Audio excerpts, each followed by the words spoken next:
muxibow macaanow idhageyso muxibo waan ku maqlaa waxbaan maanta ogaaday madaxayga guuxi midna kaa qarin maayo haddii aa maqli weydana marwa kuu noqon maayo macaanay bismiillayso muran reer uma fiicna maalna kaa hagran maayo waxaad maanka ka doontay meesha aad ku arkootiyo muraadkaaga bal sheego telefishin murtaax leh madadaalay deeqdiyo murti aan ka helaayo macquul buu hadda yaal waa qaboojiyo miidiyo macmacaanka ku keedsho macquul buu hadda yaal waa qasaalad wax meertiyo midabkii asalkiisiyo dharka muunadu yeeli macquul bay hadda taal mishinkii cuntada oo idil mar diyaarin lahaana macquul buu hadda yaal mukayfkii dabeeshiyo milicdoo kululaatay kaga maarmi lahaa macquul buu hadda yaal elektaroonigsa maanta moodalkii u dambeeyana macquul bay hadda taal muraadkayga wakaas hadalna kaa mari maayo haa intaasi waa mahuraan iyo muftaaxii nolosheenoo jacaylkaa ku mataansane macquulkaad ku arkootay balan maanta ku geeyo marxabeena keen bismillaahi raxmaan raxiim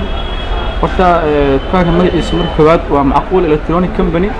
waa xanuun badan iyo laamo badan marka waxaan keennaa alaabo badan oo kala duwan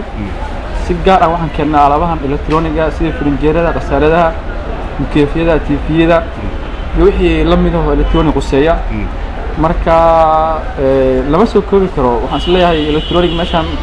nuusan ka maqlin ayaan filaa haddaba macquul electronics company waxa uu kuu keenay dhalooyinka telefishinada smart TV-ga ee TCL TV lehna fiijaradii ugu dambeeyay ee dunida lagu isticmaalo waxaana dhalooyinkana uga duwan yihiin dhalooyin kale lagu isticmaalo telefishinada waxaad ku isticmaali kartaa dhammaanba social media iyo waxyaabaha ku saabsan baraha internetka waana kambaniga keli ah ee isbaarbaarkiisa aad ka heli karto gudaha dalka waxaana kuu suurtageliyay macquul electronics company oo wakiil ka ah kambaniga TCL TV waxaana macquul electronics company uu xarumo ku leeyahay caasimadda iyo dalka xarunta koowaad waxay ku taalaa suuqa bakaaraha ee magaalada muqdisho ama kala xiriir ciwaanada iyo telefoonada shaashada idinka muuqanaya